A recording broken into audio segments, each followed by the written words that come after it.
It's Thursday. That means Thursday Night Football is here, and the NFL week is upon us. I've got you guys covered, though, here in today's episode with my top 30 wide receiver rankings and tiers here for Week 3 fantasy football. I'll be categorizing these players into like groups and obviously talking through briefly each of their situations and matchups here, things to keep in mind when setting those lineups. And, of course, if you have specific questions about your team, your lineup, feel free to drop that stuff down in the comment section below. Myself or someone else in the community we'll get back to you and help you out here. We've also got an awesome community Discord server that can be found in the description of today's video, along with a ton of other platforms here from Sizzle Fantasy Sports. So check all that stuff out, and let's dive into my tiers here for Week 3. All right, so I did this last week. Basically, how we're going to do this is I'm going to dive from the top and work my way down here. I'll reveal each tier in its entirety at a time, but very, very quickly, let's dive in and recap each of the tiers. The elite wide receiver ones, these are the best of the best players, the guys who have been absolutely balling out,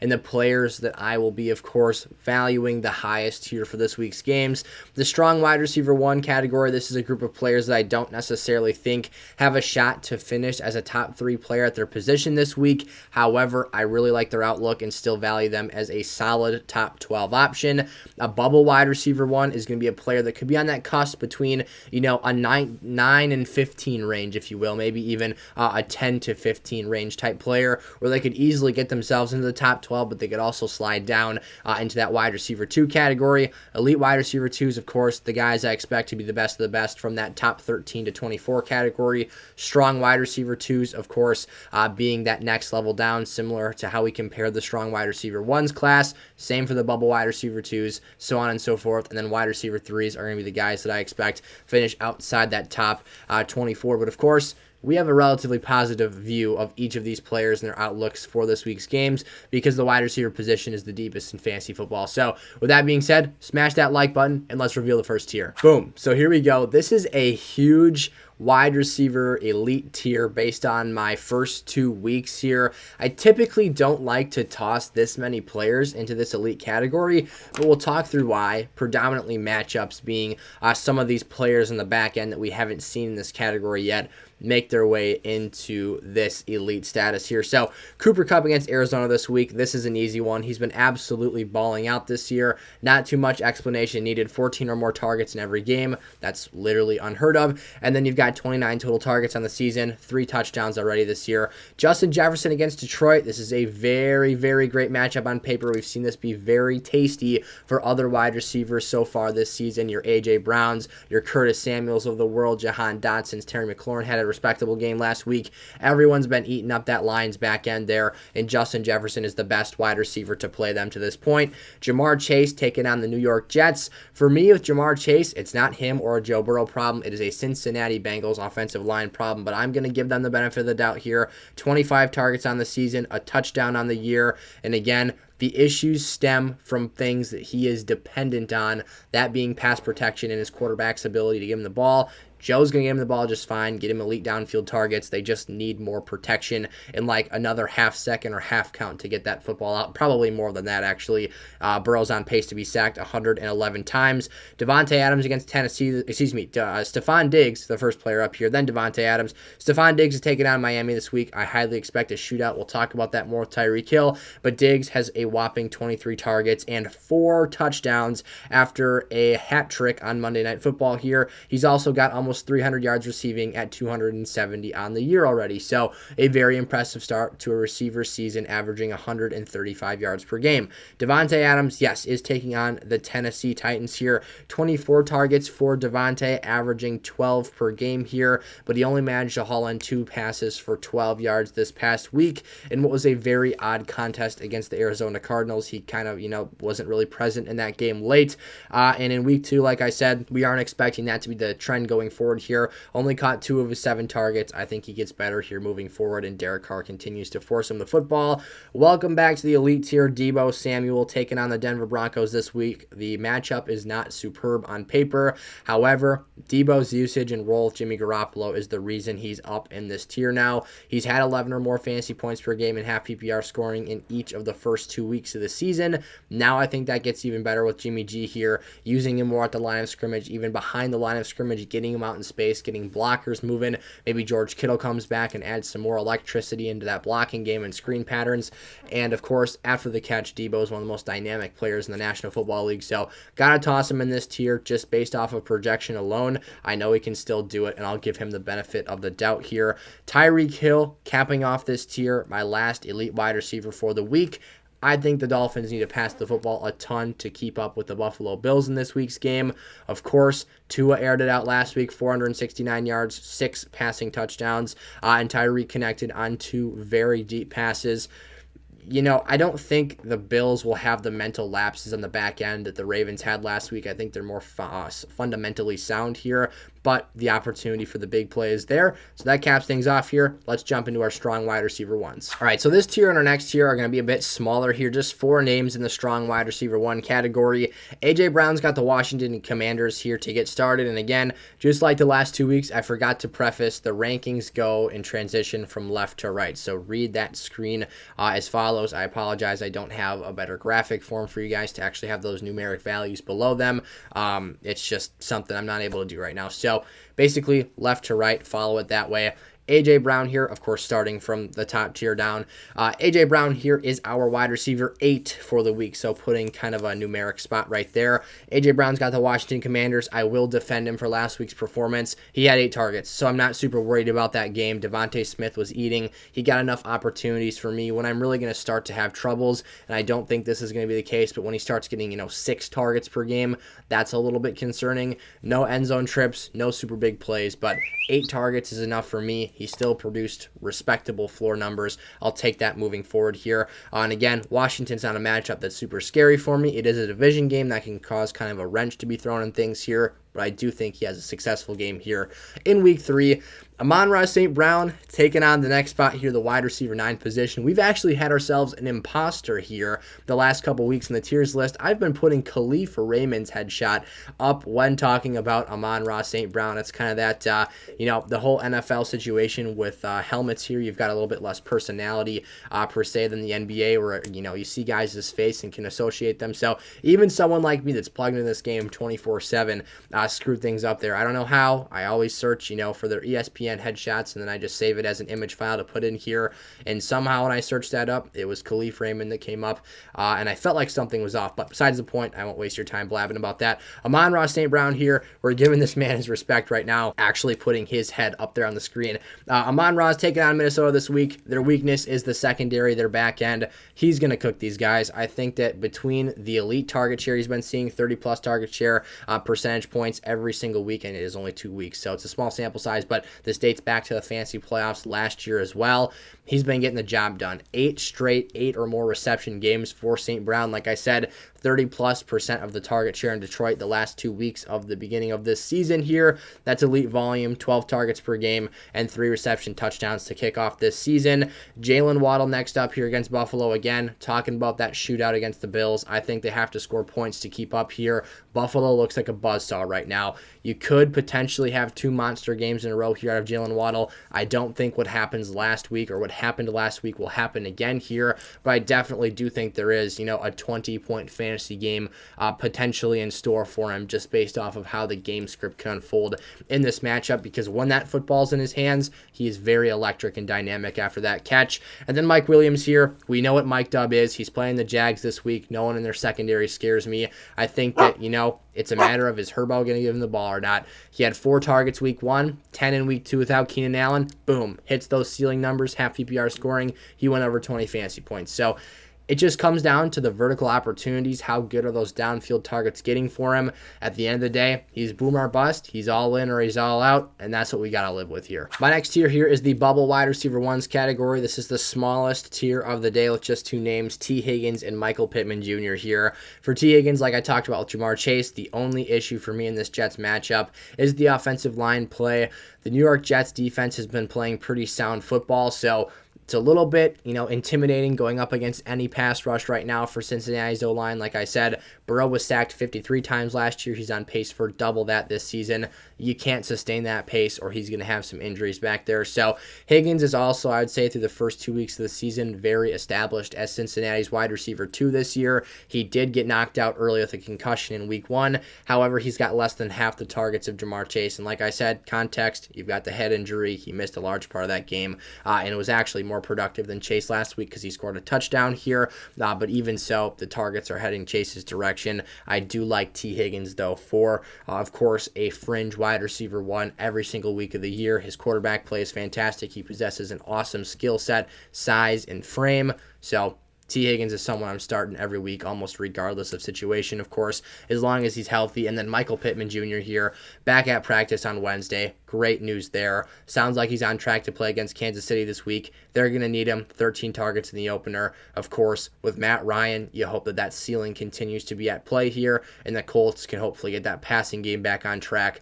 with him and potentially Alec Pierce as well returning to the lineup. Let's jump into our elite wide receiver 2s now. Cortland Sutton kicking off things here as my wide receiver 14, so we did go a bit over that 12-player threshold for the wide receiver 1s, but there's some really good outlooks this week. Sutton got 11 targets last in the week 2 matchup against the Houston Texans without Jerry Jeudy for the majority of the contest, suffered a shoulder injury. We'll talk about him a bit later today, but basically, he's got the size and the frame to be a red zone target.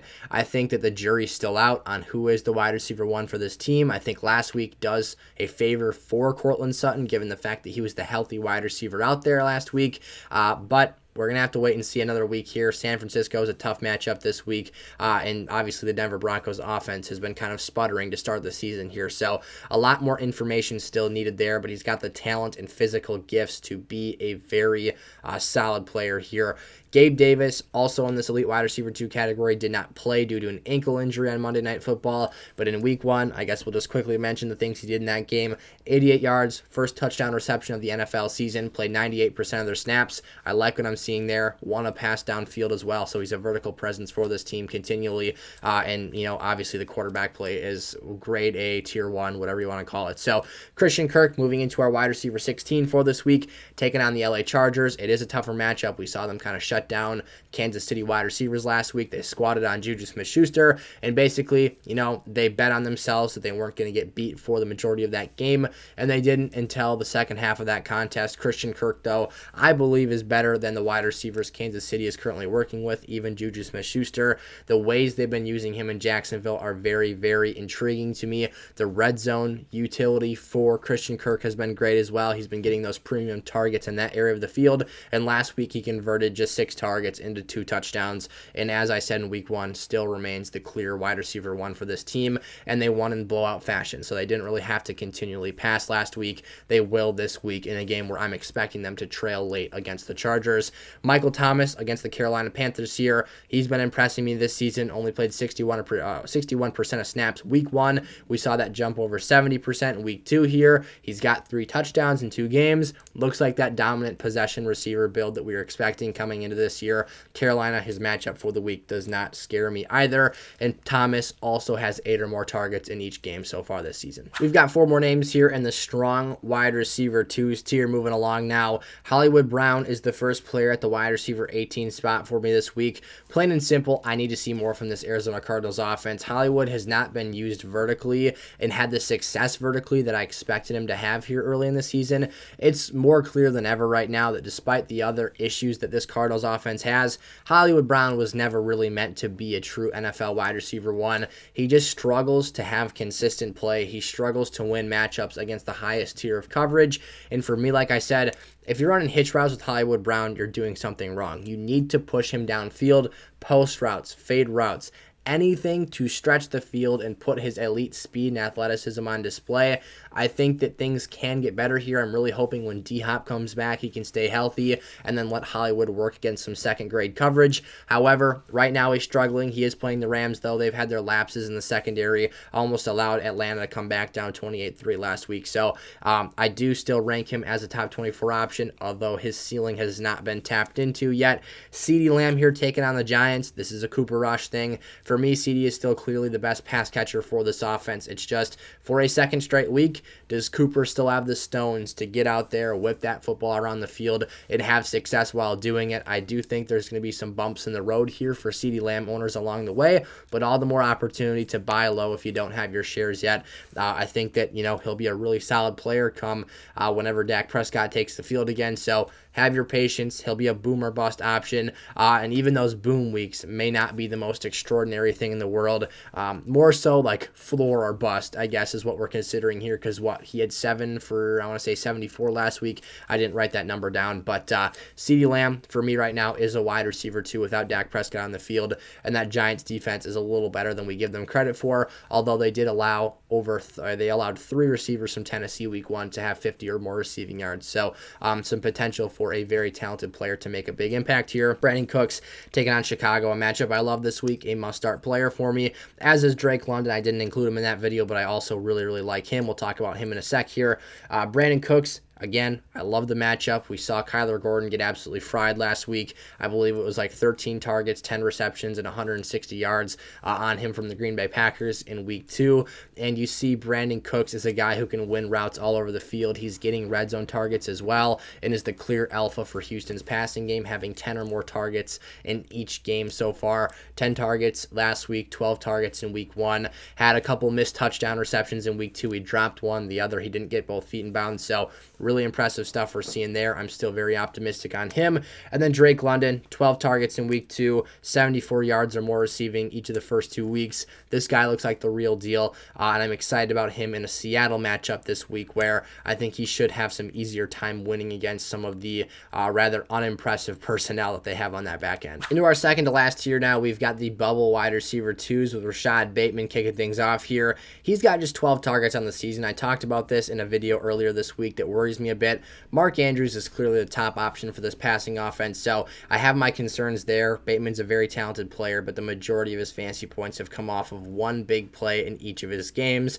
Deontay Johnson taking on the Cleveland Browns. Also, the Patriots are the matchup for Bateman, and I do worry about them not having a legitimate rushing threat in the backfield aside from Lamar Jackson. If they just take away this pass game and make them beat them with guys like Kenyon Drake, maybe J.K. Dobbins will be healthy. We'll see, though, even in a first game back, not always ideal. So we'll see how that approach occurs and basically plays out from New England's defense, but something that has me a little bit worried here. Deontay Johnson moving into this matchup on Thursday night against the Browns. Deontay's claim to fame right now is his fantasy floor. This is a guy who's gotten 22 targets so far this season, but has had no ceiling play because this offense is basically a sputtering disaster. He is, a bright spot in a very, very dark and gloomy situation there. The quarterback play, the offensive line play, it's just not necessarily an ideal situation and spot right now. Allen Robinson here moving into our next player, a wide receiver 24 if you're trying to keep count. A-Rob's taking on Arizona. This comes down to usage here. They got him involved early. If they continue to do that and get him opportunities in the red zone, he'll be a productive play. I think he'll do well against the Cardinals secondary that's been kind of barbecue chicken this week, but we'll see how things end up playing out here. Terry McLaurin's got a tough matchup. Darius Slay coming up this week. Had himself, maybe one of the games of his life. 2 interceptions against the Vikings on Monday Night Football and good old primetime Kirk Cousins. But for Terry McLaurin, we did see him get 8 targets last week. We did see things, start to trend in a positive direction, but he's only averaging 6 targets on the season. He has been a player who, in the first 2 weeks of the year, there's been an out-targeting by Curtis Samuel. He's been getting more opportunities, and Jahan Dotson is very involved as well. So he has his fair competition for just getting looks in that offense. And then DJ Moore, legitimately 6 targets per game, so averaging 6 targets on the season, just 12 total. That's a problem. That's just not going to get it done. That would reduce his target numbers by 60 from last season. If that pace continues, and he's got Marshawn Lattimore this week against the New Orleans Saints, which is a stingy matchup as well. Last note on DJ Moore before we move on here very shortly is that Marshawn Lattimore does shadow, so he probably will end up seeing a lot of him in that week's matchup or this week's matchup.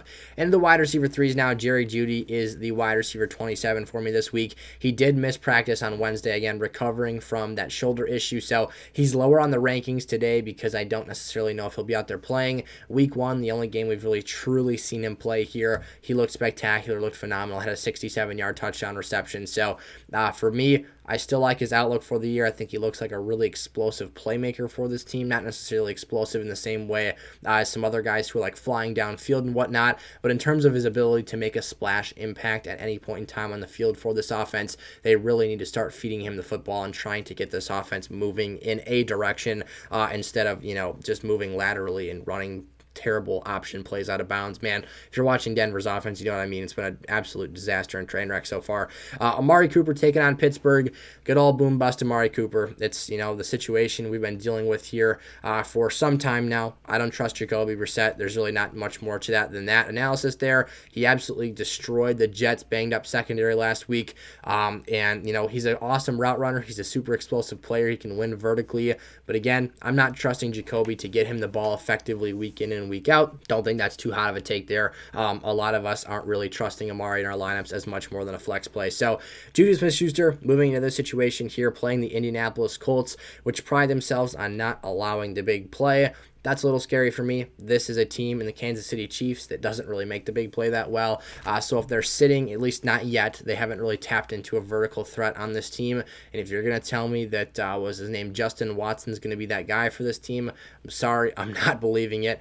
But, maybe it's Marquez Valdes-Scantling eventually getting things moving downfield. They need some presence against these talented secondaries to get them to back up a little bit and allow the short and underneath passing opportunities to play out here. But we saw Juju get just 3 targets last week, and that was because he was covered. But again, not everyone has J.C. Jackson and Asante Samuel and Derwin James and really talented personnel to be able to cover up some of these guys. So a little bit down on Juju this week. Maybe I'm overreacting to last week, but I did see a significant flaw in the way that teams are able to effectively cover that offense. And then Adam Thielen, again, of course, despite the win, Adam Thielen here, our last player, someone I like for this week's action. Thielen, for me, I think is someone that, despite being ranked a little bit lower, is a favorable lineup play and a really good matchup against the Lions here. He is a touchdown magnet in the red zone, has not scored one this year. So there's kind of I talked about this earlier in the week. It's, it's not the most, spectacular analysis here, but you almost get a sense that he's kind of due.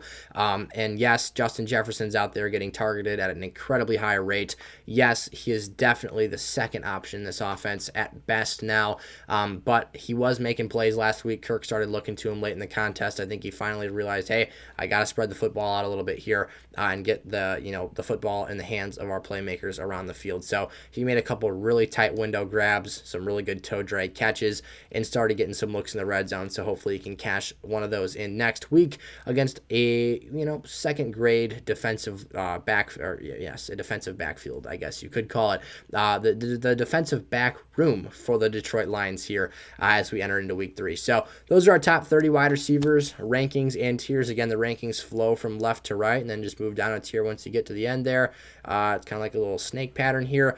And of course, let me know your guys' thoughts in the comment section below. Let me know your questions and check out our running backs tier segment, which you can find right now.